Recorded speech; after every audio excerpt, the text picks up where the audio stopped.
a woman named Magda stepped out into the dark to finish one final chore, fetching a bucket of water. High in the sky, a massive full moon hung over the village, casting a cold, bright light over the slumbering rooftops. The streets were empty, and the houses were dark. In a village this isolated, the silence of the night is absolute. Because the tranquility is so profound, the smallest disruption carries an immense weight. Anything out of the ordinary quickly becomes a matter for the entire community. Magda reached the central well and prepared to lower her bucket into the depths. As she leaned over the edge of the stonework, she saw a brilliant, glowing circle shimmering at the bottom of the shaft. Magda fell victim to a sudden, convincing illusion. Looking at the water, she concluded that the moon had physically plummeted from the sky and was now trapped in the well. Panicked, she abandoned her bucket and ran toward her neighbor's house to sound the alarm. The stakes were immediate. If the moon was at the bottom of the well, the world above was now in permanent darkness, and the village had to act before it was lost forever. Magda reached the home of her neighbor, John, and began pounding on the door. The moment the door opened, she delivered the news through a specific rhythmic refrain. "Help, help, the moon has fallen into the well." John joined her, and the two ran to the next house to repeat the call. The group grew from 3 to 5, eventually absorbing entire families, parents, grandparents, and children, all marching toward the well in a growing procession. This repeated chant serves as the structural glue for the crowd. The simple meter and rhyme create a shared rhythm that unifies dozens of different people into a single synchronized force. For the children in the crowd, this participation is a lesson in language.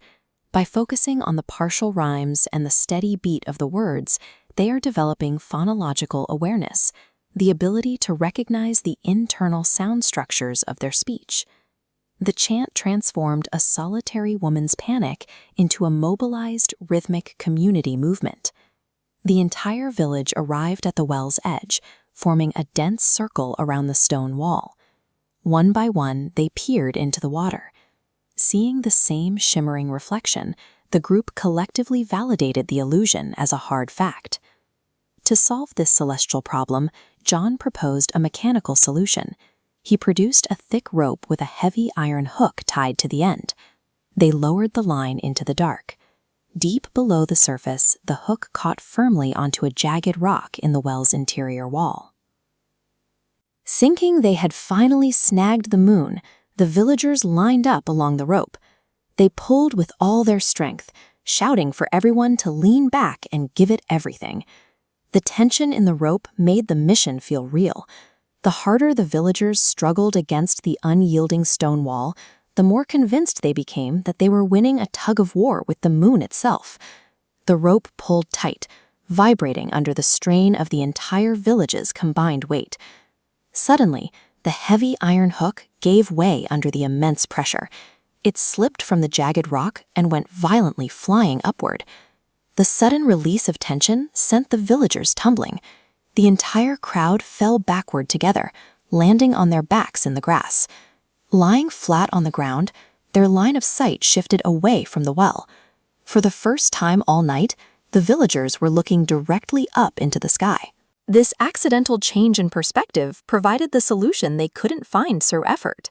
By landing on their backs, they finally saw the moon exactly where it belonged, resolving the crisis through a simple change in posture. Cheers erupted across the courtyard. The villagers began to celebrate.